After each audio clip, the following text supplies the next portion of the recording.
El Jardín del Edén. Nuestra leyenda más perdurable. Una historia que se repite en todas las civilizaciones de la Tierra.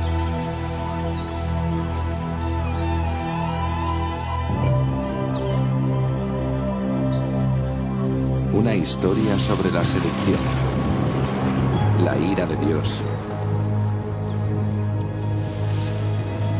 y el paraíso perdido.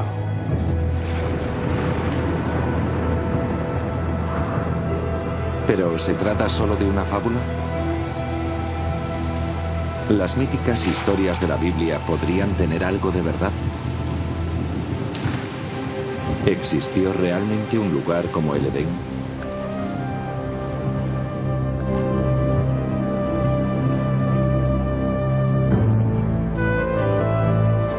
Hoy la búsqueda del Jardín del Edén nos lleva a una tierra yerma y desolada, hacia Mesopotamia.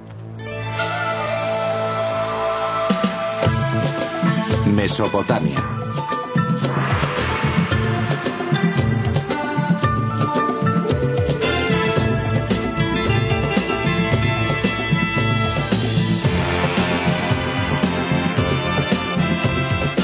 Civilizaciones perdidas.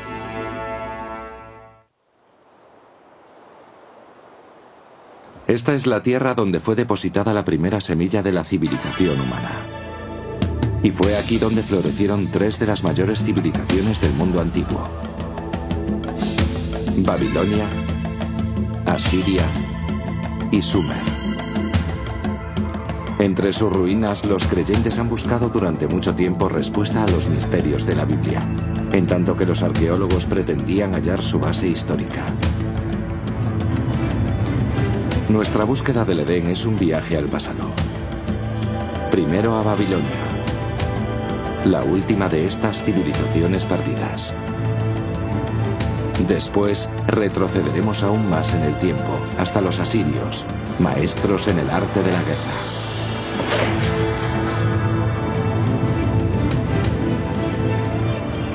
Para terminar en una época tan lejana que solo pudo estar precedida por el Edén.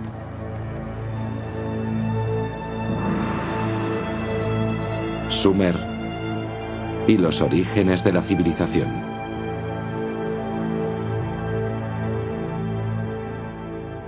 El gran arco del creciente fértil. En el curso de más de 6.000 años, esta feraz tierra entre los ríos Tigris y Éufrates ha sido la cuna de las primeras civilizaciones de la humanidad. Los antiguos griegos la llamaron Mesopotamia. Hoy hablamos de Irak. Excavando en la historia podemos sondear los orígenes de nuestras más antiguas leyendas y viajar hacia las raíces más profundas de la fe. Nuestro viaje comienza en el extremo occidental de Mesopotamia, en Israel. En 1947 se produjo un descubrimiento casual que despertó en todo el mundo el interés por la arqueología y por la Biblia. Dos pastores beduinos conducen un rebaño de cabras por los riscos de Qumrum, al este de Jerusalén.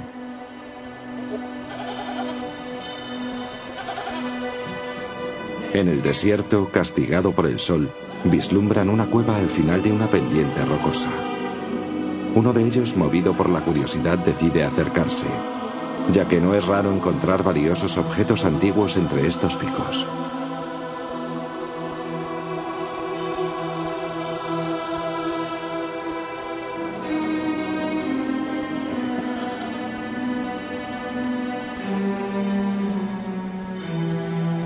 En el interior de la cueva, el pastor descubre los restos de antiguas vasijas, fragmentos de rollos de piel y algunas hojas de papiro. Todo ello intacto desde los tiempos de Jesús. Estas hojas, escritas por miembros de una secta judía, los esenios, se darían a conocer en todo el mundo bajo el nombre de manuscritos del Mar Muerto.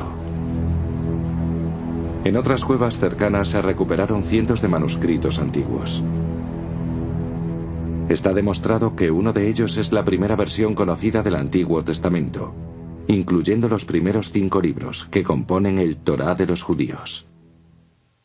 Los manuscritos del Mar Muerto fueron la causa de una gran polémica a escala internacional, puesto que los científicos y teólogos empezaron a discutir acerca de su posesión y su interpretación.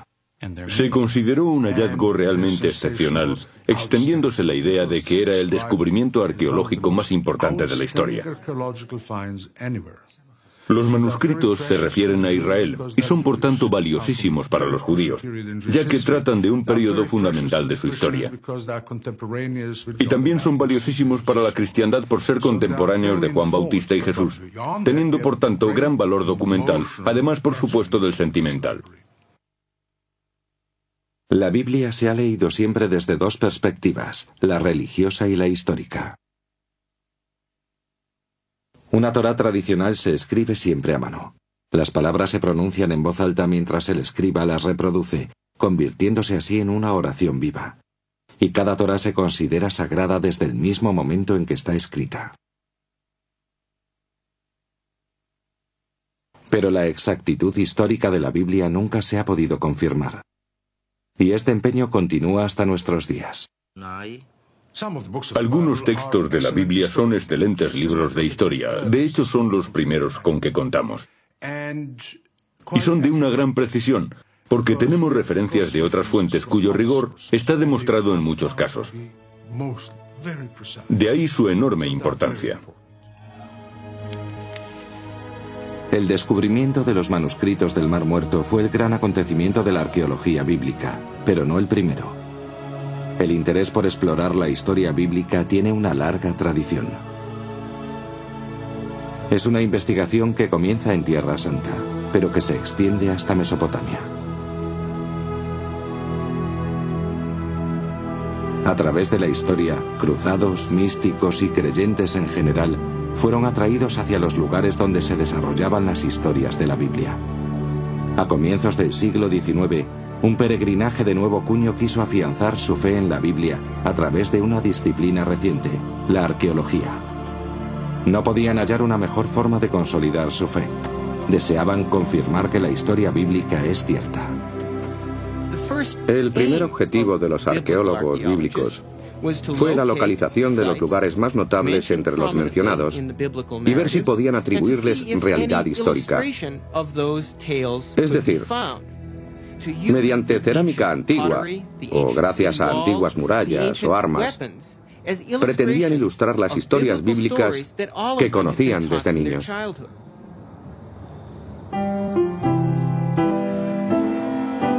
Emocionados por los primeros hallazgos, los estudiosos de todo el mundo se apresuraban para ser los pioneros en esa especie de fiebre del oro bíblica.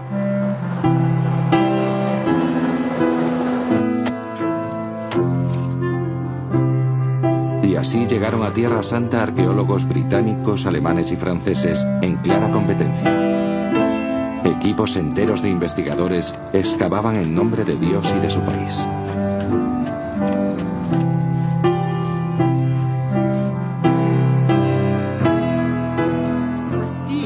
El prestigio de los países europeos implicados se medía por la calidad de sus descubrimientos bíblicos, y una de las batallas diplomáticas y políticas más intensas de la historia de la arqueología bíblica fue el descubrimiento de la famosa piedra moabita.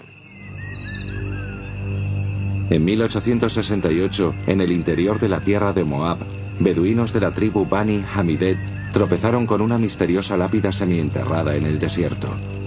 Los hombres de esta tribu no ignoraban la existencia de antigüedades en la zona, ni su valor para los europeos. El primer occidental que oyó hablar de la curiosa piedra negra fue el reverendo Frederick August Klein. Inmediatamente se puso en camino a través de un erial infestado de bandidos y acompañado tan solo por algunos guías beduinos. Klein era misionero, no arqueólogo. Pero cuando vio la singular inscripción en basalto, sintió un estremecimiento al sospechar que esa negra lápida podría confirmar sus creencias más profundas.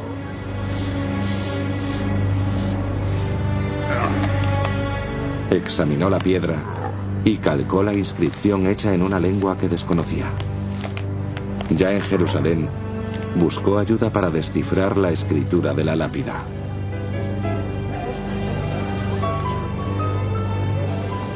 Al extenderse la noticia, calles y bazares se llenaron de rumores sobre un importante hallazgo. El texto resultó ser el relato de un rey moabita sobre una batalla también descrita en la Biblia. Por primera vez en la historia apareció una confirmación escrita, grabada en piedra, de un relato bíblico.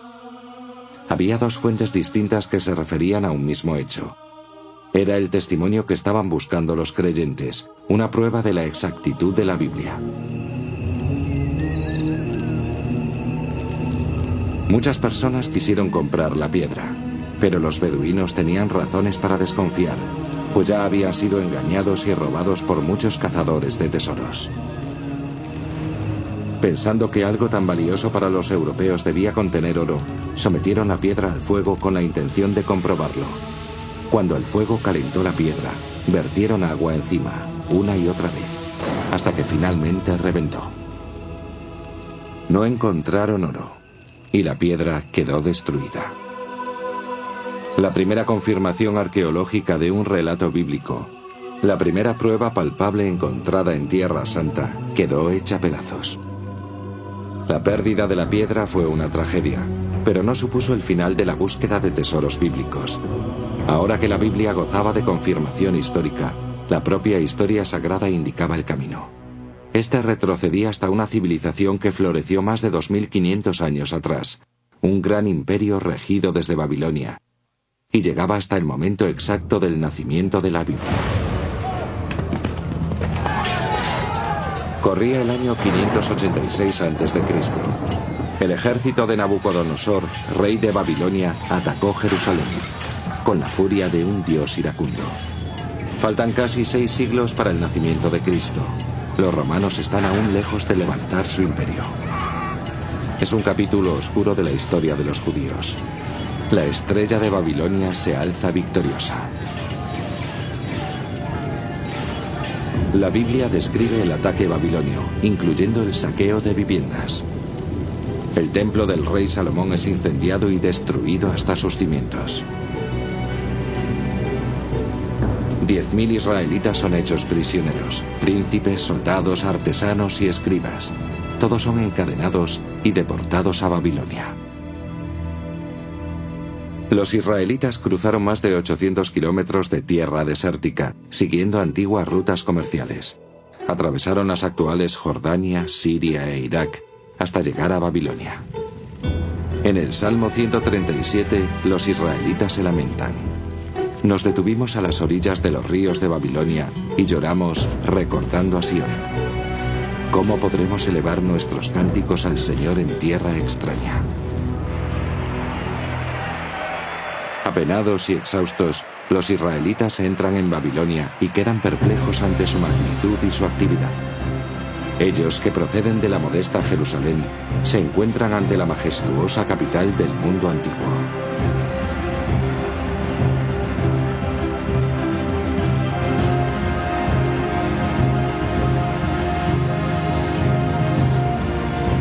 Pero los israelitas hicieron algo más que entonar cánticos al Señor en esta tierra extranjera. Los reprodujeron por escrito. Cuando una pieza de literatura oral es reproducida por escrito, está siendo formalizada. Existe entonces un texto susceptible de que los críticos lo juzguen negativa o positivamente, afirmando que se trata de la verdad o de una invención. Creo que esa es la importante consecuencia de que la Biblia se convirtiera en escritura. Hoy las murallas reconstruidas alrededor de Babilonia llevan el nombre de Saddam Hussein. Pero en su época, los ladrillos llevaban otro sello, el del rey Nabucodonosor. Era esta una tierra donde proliferaban dioses e ídolos. Extraño lugar para el nacimiento de uno de los textos sagrados más divulgados por el mundo. Pero precisamente aquella diversidad creaba un ambiente perfecto. Era un ambiente cosmopolita, e incluso los israelitas más preparados y cultos eran influenciados por el contacto directo con otras gentes. Y recalco lo de otras gentes. Se encontraron en un crisol de diferentes razas y lenguas, de dioses y demonios en plena competencia. ¿Qué ciudad es esta?, se preguntaba el libro de la Revelación, vestida de púrpura y escarlata y cubierta de oro y perlas. la morada de los demonios y la casa de todos los espíritus malignos. Babilonia la Grande, madre de rameras y abominación de la tierra. Pero en medio de todas las abominaciones, y quizá a causa de ellas, aquí fue donde se redactó la Biblia. Ante una cultura arrolladora, los escribas hebreos necesitaban cimentar y preservar la identidad judía. A lo largo de 3 generaciones de cautiverio, los escribas ordenaron en un único manuscrito la tradición oral, los últimos escritos y los textos sagrados de su pueblo. Había nacido la Biblia. Por fortuna para ellos, los babilonios eran muy liberales y les permitieron mantener su propia cultura y religión y seguir estudiando sus libros. De esta forma se preservó la Biblia hasta el día de hoy. Pero en los largos años de exilio, la cultura babilonia influiría poderosamente en la obra de los escribas israelitas. Supongo que entre las que fueron al exilio había muchas personas letradas. Y los escribas hablarían entre ellos y estoy seguro de que, de esta manera, se transmitiría gran parte de la información. El intercambio de ideas y conocimiento debió ser, me atrevo a decir, que irresistible. La Biblia reproduce relatos y tradiciones de Babilonia, e incluso de civilizaciones mesopotámicas anteriores. No era fácil ignorar la floreciente cultura babilonia ni sus grandes monumentos. Sus templos se contaban entre las mayores construcciones del mundo antiguo. Grandes edificios públicos, la avenida ceremonial, el palacio de Nabucodonosor con sus legendarios jardines colgantes, las palmeras, el río. Pasar por debajo de la puerta de Istar te hacía sentir minúsculo, y ese era el efecto pretendido. Estabas en presencia de algo muy poderoso. Pero por todas partes respiraba la ciudad, la gente, el pueblo, las estrechas y tortuosas callejas, hileras y más hileras de pequeños comercios, el rebuzno de los asnos, el gentío en los barrios artesanos, todo exultante de vida.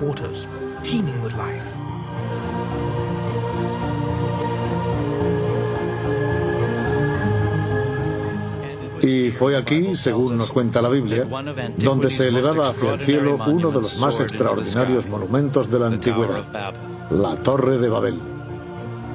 Durante siglos, arqueólogos y aventureros confiaron en que el hallazgo de la famosa torre demostraría la autenticidad de las historias de la Biblia.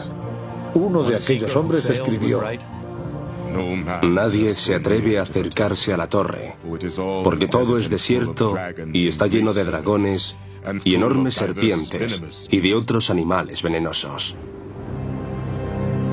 Viajeros medievales declararon haber encontrado la torre. Creyeron que era el minarete en espiral que todavía se alza en tierras de Irak. Pero estaban en un error.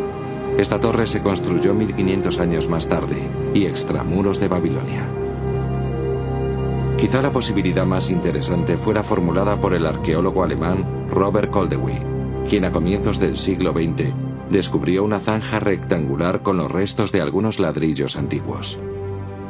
Según el parecer de muchos expertos, Koldewey había encontrado los únicos vestigios de la famosa torre. Aquellos soberbios monumentos causaron una gran impresión en los escribas bíblicos, pero el legado babilonio más duradero, ya que ha sobrevivido hasta nuestros días, fue una innovación extraordinaria: la ley escrita. Babilonia fue la primera civilización de la Tierra en tener un código legal escrito. La piedra grabada original es una reliquia que aún causa asombro. Perdida durante siglos, fue desenterrada a finales del siglo XIX. Una estela donde aparece el documento legislativo más importante de todos los tiempos. 1200 años antes de que fueran hechos prisioneros los israelitas, un rey babilonio ordenó entallar esta tabla de la ley con la normativa que lleva su nombre, Código de Hammurabi. Este código puede ser considerado el precursor del recogido en el Éxodo, el Levítico y el Deuteronomio. En las sociedades en que el conocimiento y la ley son transmitidos y aplicados oralmente, los precedentes son importantísimos, pero cuando son reflejados por escrito, significa que ese pueblo ostenta un poder inmenso.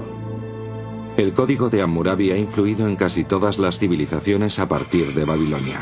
Incluso ahora siguen aplicando algunos de sus métodos de enjuiciamiento. Hammurabi describe un ritual llamado ordalia, una dolorosa, a veces mortal prueba de inocencia o culpabilidad. Algunas tribus beduinas todavía practican la ordalia, igual que en los tiempos de Hammurabi. En estas singulares imágenes, un hombre santo, el Mubasi, se dispone a juzgar a los acusados examinando sus lenguas, después de pasarlas por una cuchara de hierro candente.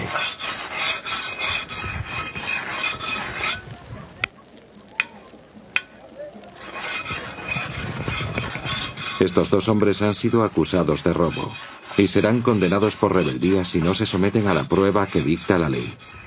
Los familiares observan, ansiosos, cómo los muchachos se preparan para el doloroso ritual.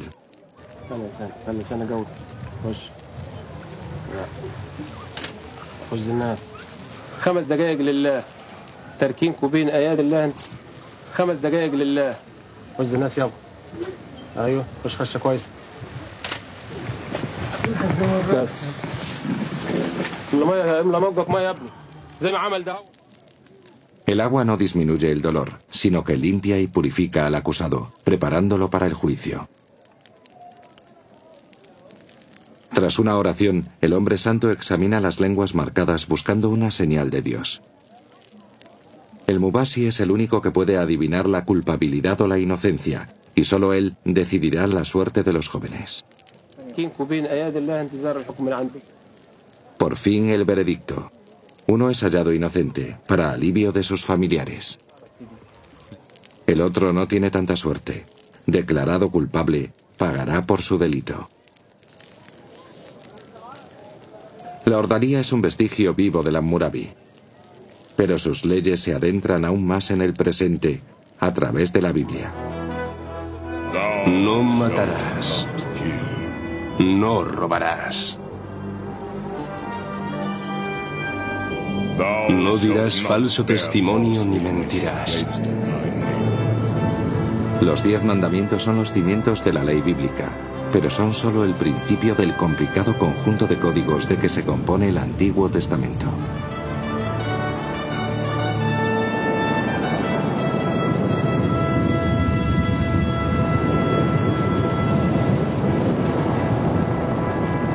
Y en estas leyes se sigue escuchando con claridad la voz de Hammurabi.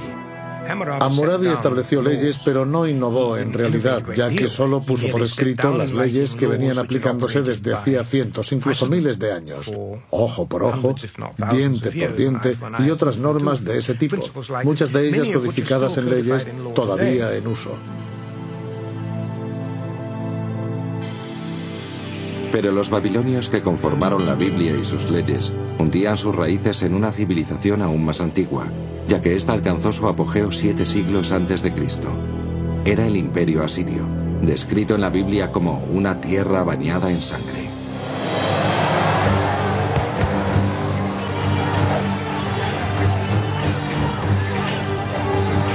Los ejércitos más destructores que recorrieron la antigua Mesopotamia eran los asirios. En la Biblia son presentados como símbolo de una tiranía y opresión implacables.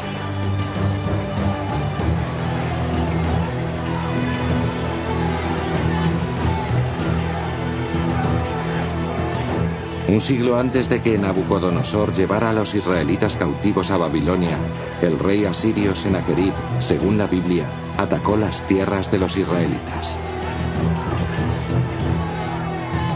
En el segundo libro de los Reyes se dice: escuchad lo que los reyes de Asiria han hecho con nuestras tierras, las han destruido en su totalidad.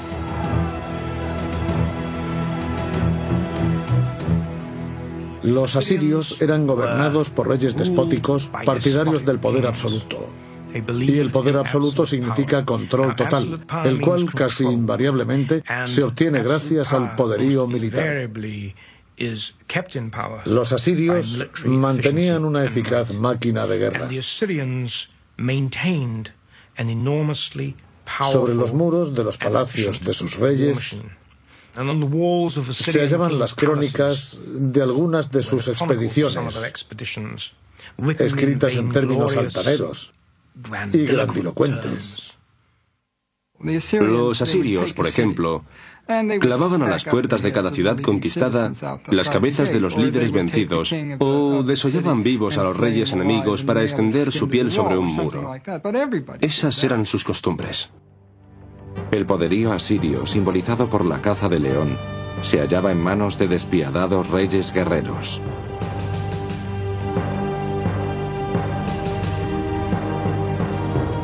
Incluso la Biblia no puede menos que admirarlos. Ahí tenéis a los asirios. A su sombra se cobijan todas las grandes naciones. Ezequiel 31. Cuando la ciudad de Roma estaba aún en su infancia, Asiria era el mayor imperio del mundo. Durante más de un milenio, la civilización asiria permaneció en la oscuridad. El mundo moderno desconocía incluso su gran capital, Nínive.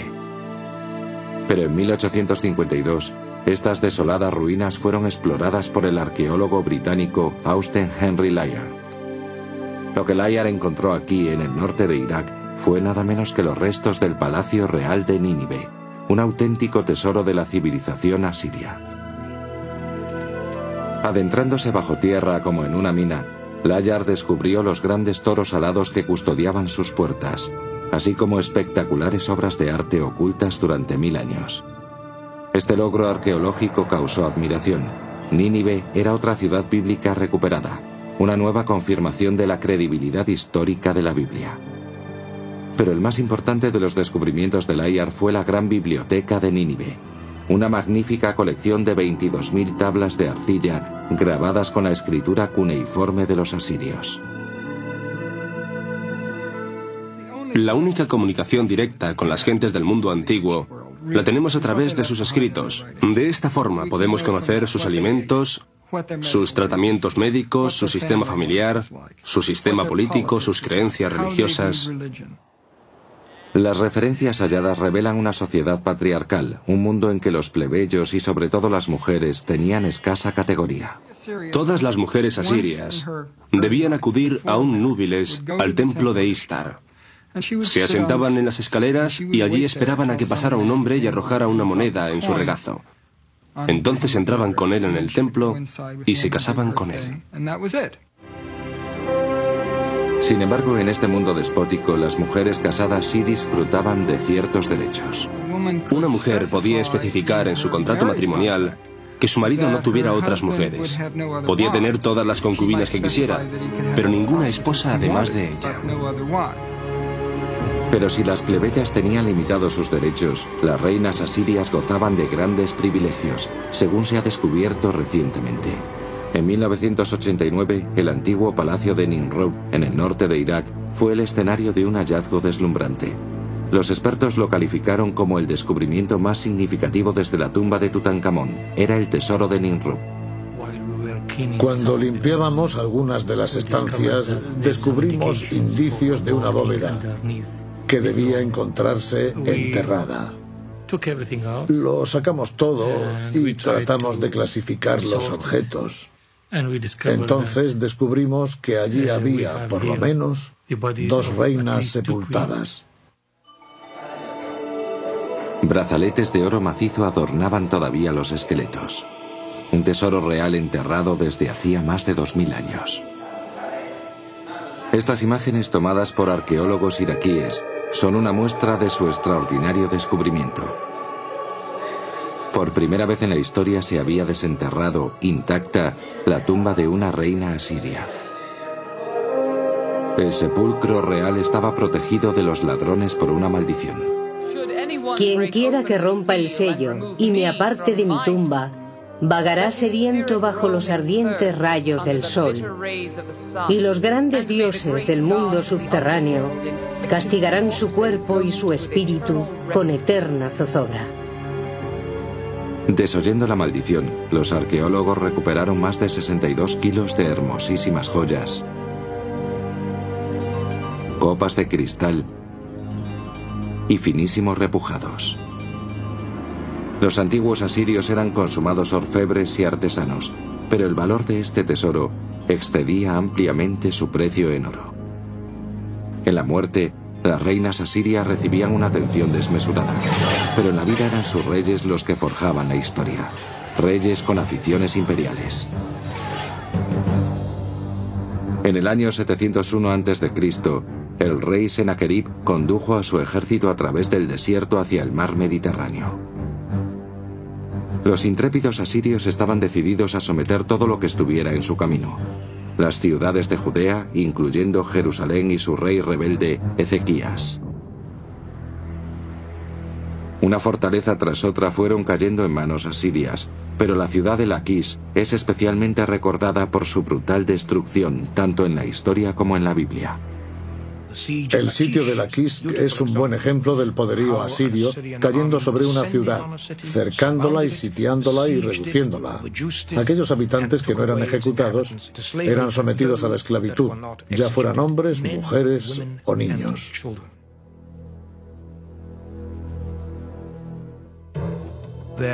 Sus métodos eran muy directos. La conquista era brutal, de desplazamiento rápido, sistemático y eficiente. En los bajorrelieves de los palacios asirios se pueden ver sus máquinas de asedio. Los soldados alzaban sus escudos para protegerse de las flechas arrojadas desde la muralla. Eran soldados profesionales, parte de la maquinaria. En la capital, Jerusalén, el rey Ezequías comprendió que el ataque asirio era inevitable. Ordenó excavar un acueducto subterráneo bajo la ciudad en un esfuerzo por mantener el suministro de agua si eran asediados. El plan de Ezequías funcionó. La Biblia nos relata que el Señor salvó a Jerusalén y el rey de Asiria tornó avergonzado a su tierra. La versión de Sennacherib sobre el conflicto está inscrita en un prisma de arcilla que fue hallado en Nínive. Coincide con el relato bíblico hasta en sus mínimos detalles, pero bajo una perspectiva totalmente diferente. En cuanto a Ezequías el judío, quien no se quiso postrar ante mí en sumisión, sometí y conquisté 46 ciudades fuertemente amuralladas de su reino. El tremendo esplendor de mi dominio le abatió. Los sucesos se cuentan desde ángulos distintos, pero están en concordancia. Si dos personas relatan un mismo acontecimiento, sus versiones serán diferentes. En cuanto al relato de la invasión de Sennacherib, ambas partes cuentan el mismo acontecimiento histórico sin ninguna contradicción entre ellas. No hay contradicciones excepto una: el resultado. En la versión de Sennacherib, Ezequías es encerrado en Jerusalén como un pájaro en su jaula. En cambio, en la Biblia, el ejército asirio es detenido por las murallas de Jerusalén. Es quizá el ejemplo más antiguo de la tergiversación informativa. Pero la última palabra la tiene el Dios de los israelitas. Acabaré con los asirios en mi tierra, dice la Biblia, porque mediante la voz del Señor los asirios serán derrotados. Isaías capítulo 6. Y la Biblia nos cuenta que Dios destruyó Nínive y el trono de los grandes reyes asirios. Pero este no fue el primer exterminio. Mucho antes el Todopoderoso había aniquilado una civilización entera. En la Biblia no se menciona ni una vez su nombre, pero se trataba de Sumer y del primer relato sobre una gran inundación. Es una de las historias más conocidas de la Biblia, la del Arca de Noé. Un Dios airado, una barca de madera y un diluvio. Es la historia de Noé y su familia huyendo en el arca rodeados de animales y sobreviviendo al castigo divino, mientras el resto de la humanidad sucumbe. Es un relato primitivo que remueve nuestros más ocultos temores y esperanzas. Una historia relatada en la Biblia, pero también en otro texto antiguo, un texto descubierto en las ruinas de Sumer.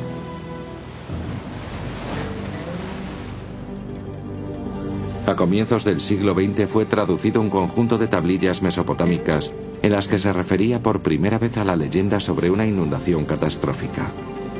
En el primer poema épico de la historia, se habla del mítico rey Gilgamesh. Esta narración acerca de una enorme inundación se adelanta a la Biblia en al menos 2000 años. Durante 7 días y 7 noches, las aguas anegaron la tierra, y la enorme embarcación era sacudida por las olas y la tormenta. Hasta que el barco choca con una montaña y su tripulante envía aves a buscar tierra. Es una historia que tiene mucha similitud con la de la Biblia, una historia maravillosa. Hace más de 5000 años, la historia del gran diluvio fue contada por primera vez aquí, en las antiguas ciudades sumerias de Uruk, Eridu y Ur.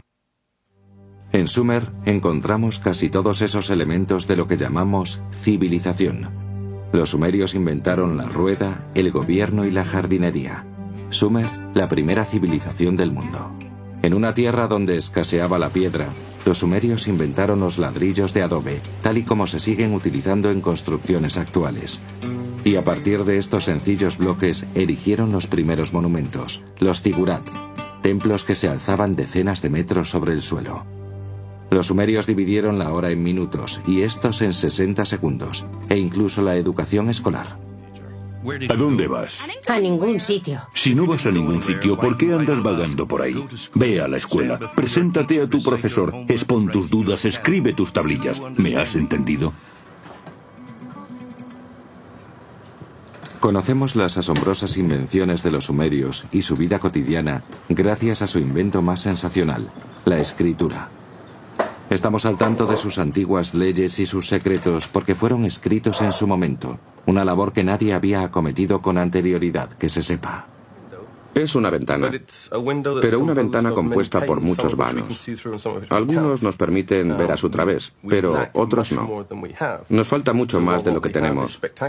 Y aunque lo que tenemos es importantísimo, debemos recordar que solo son fragmentos de la vida de personas que no vemos ni podremos ver nunca y que son fragmentos limitados por el espacio. Hace 5000 años grabaron sus relatos en arcilla, permitiéndonos apreciar el mundo en los primeros pasos hacia la civilización. Como pueblo, los sumerios eran muy parecidos a nosotros. Les gustaba verse con amigos, beber cerveza y todas esas cosas.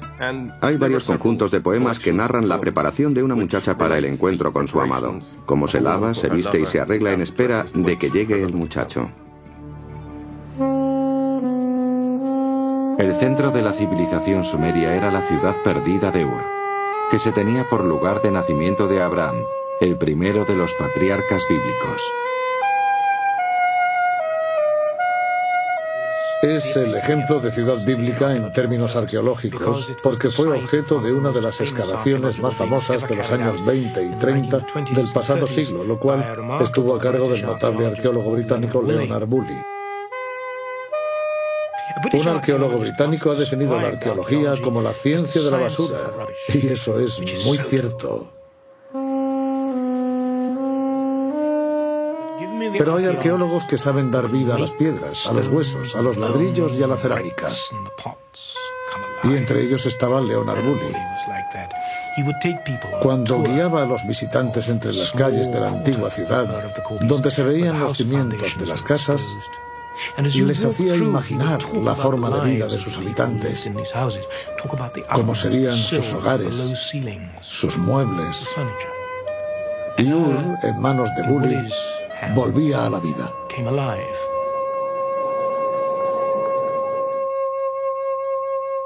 Bully excavó esta enorme zanja para descubrir la ciudad. El hueco se fue estrechando hasta que llegaron a una estéril capa de cieno. Bully miraba el barro y cuenta que su esposa, al ver aquello, dijo con mucha naturalidad: «Ah, claro, esto es el diluvio». Y se hizo la luz. Bully declaró que ahí estaba la prueba del diluvio bíblico. La imaginación popular se desbordó. Resultado: afluencia de dinero. Las excavaciones de Ur hallaron numerosos patrocinadores. Las especulaciones sobre el diluvio bíblico causaron sensación. Aunque sin pruebas sólidas, parecía que la ciencia y la Biblia se hubieran encontrado, por fin, en el áspero desierto del sur de Irak. Pero de lo que no hay duda es de que Bully halló un tesoro de valor incalculable. Un descubrimiento que facilitó el conocimiento de esta primigenia civilización, las tumbas reales de Ur. Cavando en el espeso cieno, Woolley encontró 74 esqueletos cuidadosamente dispuestos que habían sido enterrados a la vez. El cementerio refiere el último viaje de un rey y sus acompañantes a la otra vida. A partir de ahí se desarrolló una interesante historia sobre aquel funeral, y esa historia dice así. Primero excavaron esta gran zanja con una rampa a un lado. En la zanja levantaron un sepulcro de piedra en el que colocaron el cuerpo del real difunto.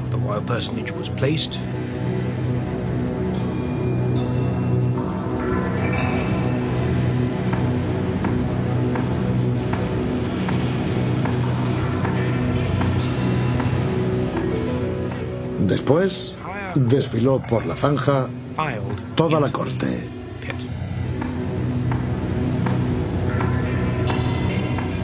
Un miembro tras otro, con vasos de arcilla en las manos. A una señal, todos bebieron veneno.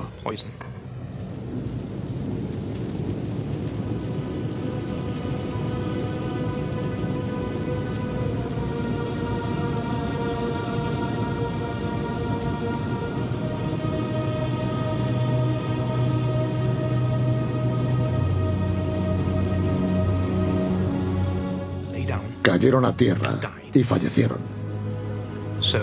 Y así fue como el príncipe entró en la sepultura acompañado por toda su corte.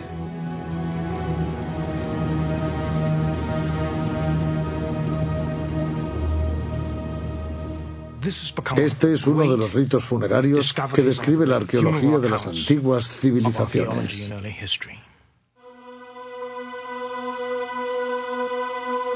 El descubrimiento de la cámara funeraria de Ur fue un éxito de la arqueología y permitió revelar antiguos secretos de la primera civilización de la historia. Pero la ciencia por sí sola no puede llevarnos más allá. Allí donde termina el sendero, el poema de Gilgamesh aporta las últimas y asombrosas claves. Esas claves que nos devuelven a un jardín, a un lugar llamado por muchos el paraíso.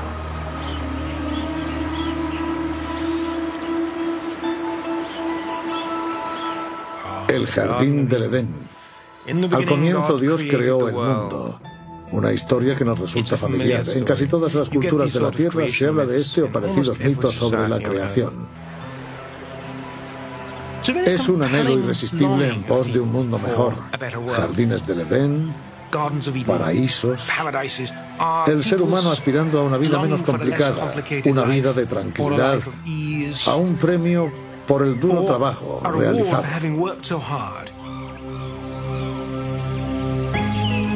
En el poema sumerio de Gilgamesh, el paraíso recibe el nombre de Dilmun. Es un lugar más allá de la tierra habitada por el hombre.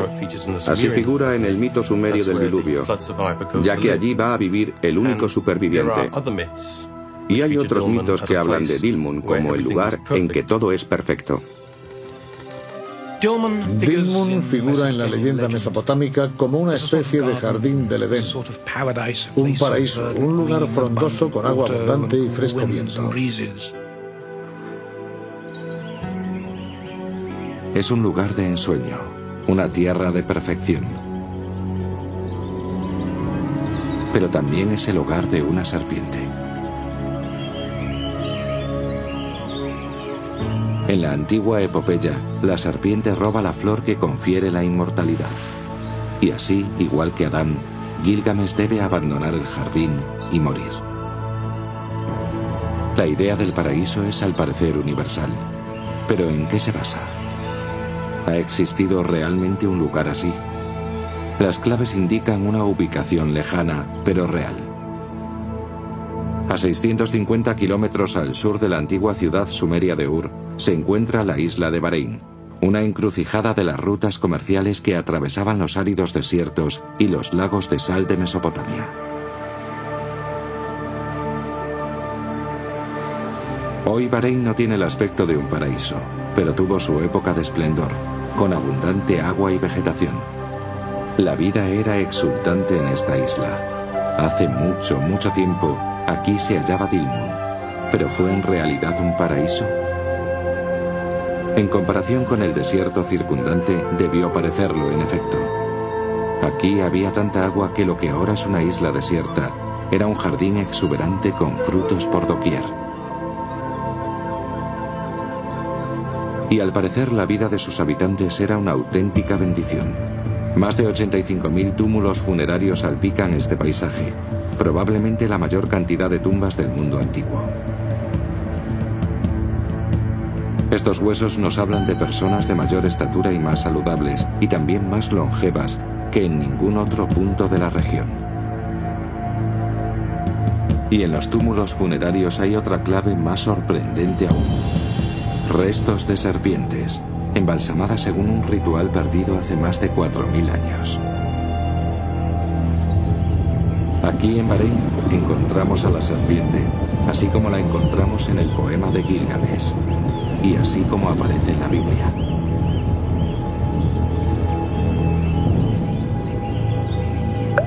Nuestro viaje atrás en el tiempo ha atravesado las tierras donde un día moraron los babilonios, los asirios y los sumerios. ¿Sería posible aventurarnos más atrás aún, hasta la tierra donde se oculten las auténticas huellas de Adán?